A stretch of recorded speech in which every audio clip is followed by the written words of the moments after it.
이 새벽에도 하나님 주시는 놀라운 은혜 가운데 승리하시는 믿음이 되시기를 주님의 이름으로 축복합니다. 우리는 신앙생활을 하면서 종종 이런 마음을 가질 때가 있습니다. 왜 하나님은 요즘 나에게 아무 말씀도 안 하시는 것 같을까? 왜 세상은 점점 더 복잡해지고 어두워져 가만 할까? 내가 믿음대로 살려고 하면 오히려 손해보는 것 같지 않은가? 특히 연말이 되면 한 해를 돌아보면서 마음이 더 복잡해질 때가 있습니다. 잘한 것도 있지만 아쉬운 것도 있고 기도했지만 응답이 보이지 않았던 시간들도 떠오릅니다. 그런 마음으로 오늘 말씀을 읽으면 이 예레미야 51장은 솔직히 부담스럽게 느껴질 수 있습니다. 왜냐 무거운 말씀으로 시작하는 이유, 본문을 보면 말씀의 분위기가 전혀 가볍지가 않습니다. 멸망한다, 심판한다, 칼과 피, 바벨론이라는 단어들이 계속해서 말씀에 등장합니다.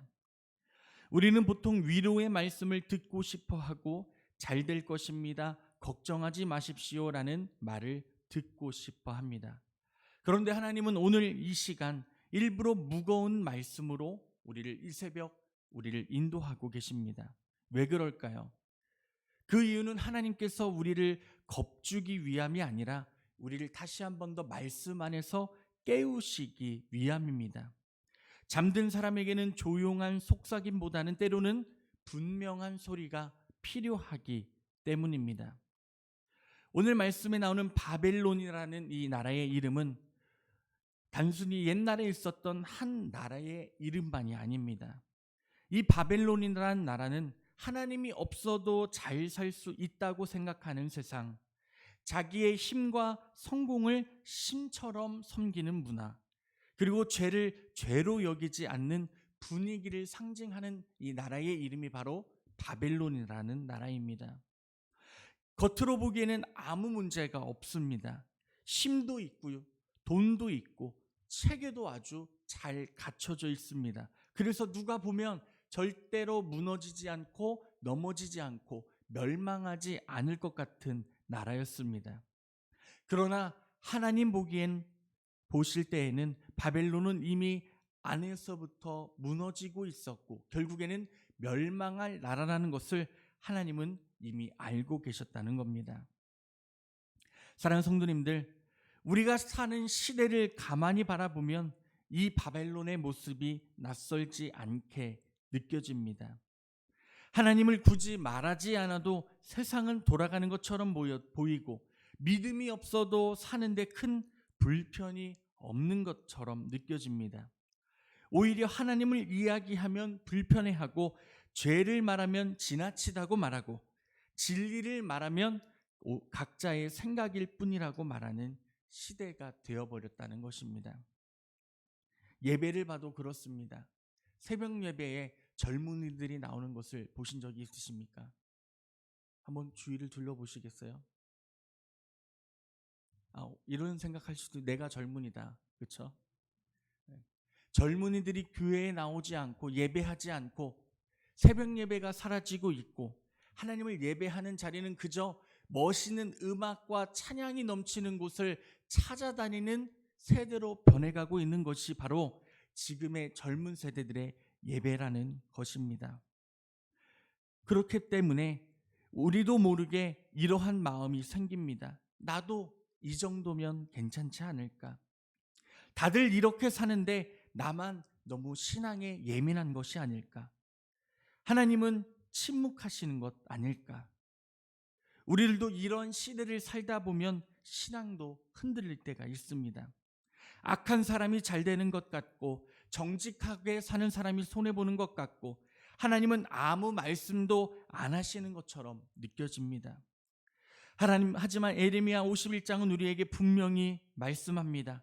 하나님은 침묵하고 계신 것이 아니라 말씀하실 때를 준비하고 계신다는 겁니다. 하나님은 역사를 놓치지 않으시고 죄를 그냥 넘기지 않으시며 반드시 하나님의 뜻을 드러내신다는 겁니다. 우리 성도님들, 오늘 우리는 이 말씀을 통하여 단순히 바벨론의 멸망을 보려는 것이 아닙니다. 이 말씀을 통하여 우리는 하나님이 진정 어떠한 분이신지, 하나님이 무엇을 싫어하시는지, 그리고 이 시대를 사는 하나님의 백성이 무엇을 말씀하신지를 듣기 위하여 우리들이 다시 한 번 더 이 예배 가운데 바로 서는 은혜가 있기를 소망합니다. 이 말씀을 통해 우리의 마음이 조금 불편해질 수도 있습니다. 그러나 그 불편함은 우리의 아집들을 무너뜨리기 위한 것이라고 생각하시길 바랍니다. 그리고 하나님께서 나를 다시 세우시기 위한 하나님의 손길이라고 들으시기를 바랍니다. 이제 주시는 말씀을 통해 하나님께서 우리에게 무엇을 말씀하고자 하시는지를 함께 나누어 보고자 합니다. 첫 번째, 하나님은 이러한 분이십니다. 반드시 죄를 심판하시는 분이십니다. 에레미야 51장에서는 하나님은 바벨론을 향하여 매우 분명한 어조로 이렇게 말씀하십니다. 보라, 내가 멸망시키는 자의 심령을 일으켜 바벨론을 치게 하리라. 이 말씀은 감정적인 분노의 표현이 아니라 하나님의 공의로운 선언입니다. 바벨론은 단순히 이스라엘을 괴롭힌 나라여서 심판받는 것이 아닙니다.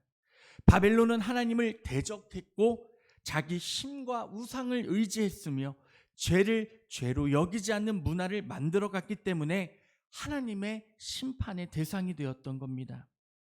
겉으로 보기엔 바벨론은 너무나 강했습니다. 군사력도 있었고 경제력도 있었고 세계를 주도하는 나라처럼 보였습니다. 그러나 하나님 앞에서는 그 강함이 결코 아무런 의미가 없다는 것을 하나님께서는 보여주고 계시는 겁니다. 사랑하는 성도님들, 인정하십시오. 하나님만이 이 땅 가운데, 아니 온 우주 가운데 제일 강하시고 권위가 있으시고 의로운 분이시라는 것을 꼭 믿음으로 선포하시기를 바랍니다. 그래서 우리가 종종 착각하는 것이 이것입니다. 시간이 지나도 심판이 오지 않는다면 하나님이 죄를 그냥 넘어가시는 것처럼 우리가 착각할 때가 있다는 것입니다. 그러나 오늘 말씀은 분명히 말합니다. 하나님은 늦으신 것이 아니라, 그리고 일하지 않는 것이 아니라 참고 계시는 것이며, 침묵하시는 것이 아니라 때를 정하고 기다리고 계시다는 것입니다. 그래서 바벨론의 멸망은 우연이 아니라 하나님이 정하신 때에 이뤄진 공의의 결과였습니다. 이스라엘 백성들도 이 안에서 노예 생활을 하면서 수많은 핍박을 당하면서 얼마나 많은 하나님께 부르짖음을 했겠습니까? 얼마나 많은 기다림이 있었겠습니까? 그때에 하나님은 때를 만드시고 때를 인도하여 주사 그 공의의 결과를 이루어 주시는 분인가라는 것을 오늘 말씀을 통해 보여주고 계시는 것입니다. 그래서 이 말씀은 오늘 우리에게도 묻습니다. 우리가 사는 세상이 아무 문제 없어 보일 때 우리는 과연 무엇을 의지하고 살고 있는가? 하나님 없이도 괜찮다고 생각하며 내가 살고 있지는 않는가? 이 질문 앞에 서게 됩니다. 그때에 다시 한 번 더 주님의 손을 꼭 붙드시기를 축복합니다. 어떠한 삶, 내 삶이 평안할 때에도, 내 삶에 아픔이 올 때에도, 힘듦이 올 때에도, 어떠한 상황에서도 오직 나의 주 나의 하나님, 나의 길을 인도하시는 그 주님의 손을 꼭 붙들고 나아가사 그 은혜의 자리 가운데 승리하시는 믿음 되시기를 주님의 이름으로 축복합니다. 두 번째는 하나님의 백성은 심판의 자리에서 나와야 합니다. 하나님은 바벨론을 심판하시면서 동시에 하나님의 백성에게 분명한 명령을 주십니다. 바벨론 가운데서 도망하여 나와서 각기 생명을 구원하라. 아멘. 이 말씀은 물리적인 이동만을 말하는 것이 아니라 영적인 결단을 요구하는 말씀입니다. 하나님은 자기 백성이 심판의 대상과 같은 자리에 머물러 있기를 원하지 않으신다는 것입니다. 바벨론은 치유될 수 없는 상태에 이르렀고 하나님은 그 안에 머물러 고치려 애쓰지 말고 나오라고 말씀하십니다. 그들을 설득하는 것이 아니라, 그들과 동화되는 것이 아니라 그 자리를 뛰쳐 나오라고 말씀하시는 겁니다. 우리는 종종 신앙이라는 이름으로 세상과 적당히 섞여 살려고 합니다. 아니요. 우리가 세상을 이해해서 세상과 융화되려고 많이 합니다. 세상 속에 있으면서도 괜찮다고, 이 정도는 타협해도 된다고, 다들 이렇게 사니까 문제가 없다고 스스로를 선택합니다. 최근에 제가 어떤 교회 모습을 봤는데, 교회에 담배 피우는 사람들도 인정해줘야 된다고 흡연실이 있는 교회도 있더라고요. 그렇죠? 그리고 심지어는 강아지들도 인정해줘야 된다고 예배 시간에 성도들이 팀을 이루어서 강아지 케어, 펫 케어를 해주는 교회도 있더라고요. 근데 그래서 저는 이들이 뭘 하나 했더니 강아지들을 앉혀놓고 예배를 드리는 교회도 있더라고요. 대단하죠. 이처럼 세상이 하나님이 원하는 방향으로 나가야 되는데, 사람의 편함을 위해서, 예배가 우리가 편하기 위해서 드리시는 건가요? 네. 이 새벽에 이 힘든 몸, 저도 새벽에 4시 한 20분쯤에 일어나거든요. 차량 운행을 하려면. 힘들까 안 힘들까요? 힘들죠. 힘든데도 왜 그 무거운 몸을 이끌고 하나님 예배의 자리로 나아갈까요? 내가 편하기 위해서는 누워서 그냥 핸드폰 딱 켜고 새벽 예배 시작했는데 영상 틀고 누워서 예배 드려도 되는 거잖아요. 하지만 하나님이 진정 원하시는 것, 하나님의 백성은 세상과 똑같이 살아가는 것이 아니라 하나님의 자녀로서 구별된 믿음을 보이기 위하여 하나님 앞에 살아가라고 우리에게 명령하고 계시는 것입니다. 우리 성도님들, 구별된 믿음을 선포하시기를 바랍니다. 세상은 더욱더 편하게 예배하기 위해, 세상은 더욱더 편하게 하나님을 만나기 위해 수단과 방법을 가리지 않고 있음을 보여줍니다. 하지만 우리들 이때에 진정 하나님이 원하시는 예배가 무엇인지, 진정 하나님이 바라는 예배의 모습이 무엇인지를 다시 한 번 더 결단함을 통하여서 세상을 뿌리치고 도망가 하나님과의 믿음을 타협하는 은혜가 되시기를 주님의 이름으로 소망합니다. 그 후에 하나님은 우리에게 이렇게 말씀하십니다. 하나님의 백성은 하나님의 일을 선포하라고 말씀합니다. 이 모든 말씀의 중심이 있는 구절이 바로 오늘 말씀의 10절의 말씀입니다. 우리 함께 읽어보겠습니다. 10절의 말씀입니다. 여호와께서 우리의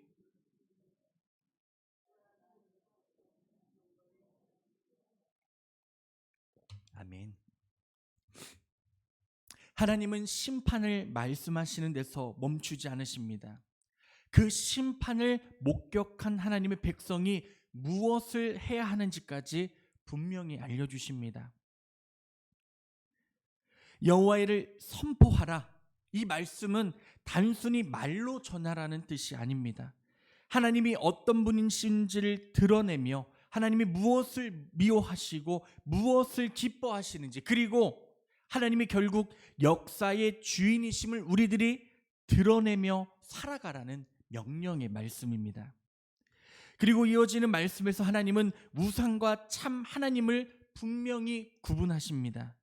우상은 누가 만든 거죠? 사람이 만든 것입니다. 그리고 생기가 없고 결국 헛된 것입니다.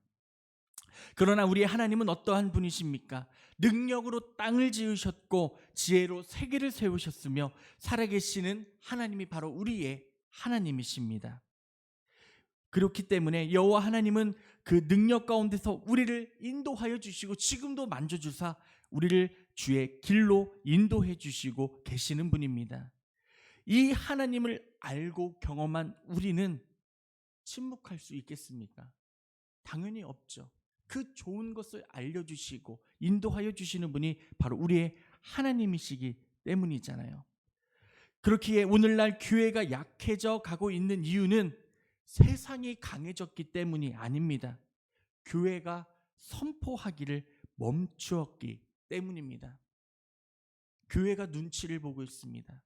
교회가 세상을 바라봤을 때에 사람의 눈치를 보고 세상의 눈치를 봄으로써 하나님의 진정한 말씀이 선포되어지고 있지 못하고 있다는 것입니다.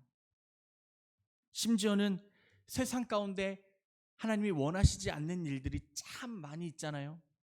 그런 것들까지도 담대하게 죄라고 말하지 못하는 교회들이 많아지고 있다는 것입니다.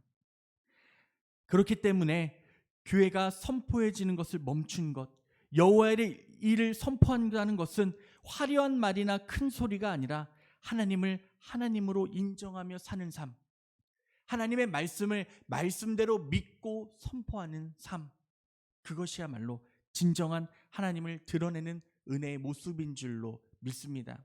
사랑하는 성도님들, 아닌 것을 아니라고 말씀하실 수 있는 은혜가 있기를 소망합니다. 아멘. 그래서 우리가 가정에서, 일터에서, 교회에서 우리의 선택과 태도를 통해 하나님의 살아계심을 드러내는 것, 하나님의 동행하심을 드러내는 그러한 믿음의 성도님들 되시기를 주님의 이름으로 축복합니다. 그래서 오늘 에레미야 51장의 말씀은 우리에게 단순히 바벨론의 멸망을 보여주시기 위한 말씀이 아닙니다. 이 말씀을 다시금 하나님이 우리에게 어떠한 분이신지를 다시 보게 하고, 그 하나님 앞에서 하나님의 백성은 어떻게 살아가야 하는지를 분명히 가르쳐 주시는 말씀입니다. 말씀을 정리하면 하나님은 죄를 결코 가볍게 여기지 않으시는 분이시며, 아무리 세상이 강해 보일지라도 하나님의 때가 되면 반드시 심판하시는 분이 바로 하나님이시라는 것. 동시에 하나님은 자기 백성을 버리지 않으시고 심판의 한가운데서도 길을 열어주사 하나님의 이름을 선포할 수 있도록 그 공의와 자비를 허락해 주시는 신실하신 하나님이시라는 것, 그 은혜를 다시 한 번 더 깨닫는 믿음이 되시기를 바랍니다. 이제 우리 자신에게 이렇게 질문해 보아야 합니다. 나는 지금 하나님의 그 말씀 가운데 바로 서 있는가? 혹시 바벨론과 같은 자리에 내가 안주하며 살아가고 있지는 않은가? 혹시나 내 믿음이 세상과 타협하고 있지는 않은가? 세상의 편안함이 기준이 되고, 세상의 물질이 기준이 되고, 나의 육신이 기준이 되고, 나의 자녀가 삶의 기준이 되어 있지는 않은가? 다시 한 번 더 오늘 이 시간 하나님 앞에 기도하며 간구하며 나아갈 때에, 주님, 우리가 죄에 타협하지 않고 침묵하는 신앙이 되지 않게 하여 주시며, 오직 하나님의 말씀을 선포하며 나의 중심이신 예수 그리스도를 선포하는 믿음이 되게 해달라고 주 앞에 간구하며 나아가시는 우리 성도님들 되시기를 주님의 이름으로 축원합니다. 기도하겠습니다. 사랑의 주님, 우리가 이 시대의 바벨론 한가운데서도 오직 하나님을 하나님으로 높이며 살아가는 믿음이 되게 하여 주시옵소서. 우리의 말과 행동과 삶을 통하여 주님의 일이 드러나게 하여 주시고, 우리의 믿음이 세상과 타협하지 않고 세상에 물러서지 않는 믿음으로 살 수 있도록 인도하여 주시옵소서.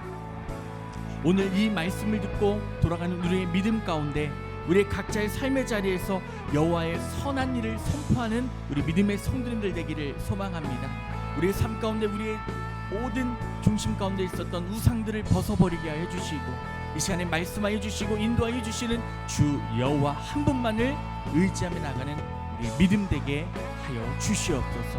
함께하여 주시는 주의 이름을 찬양하며 예수님의 이름으로 기도합니다. 아멘.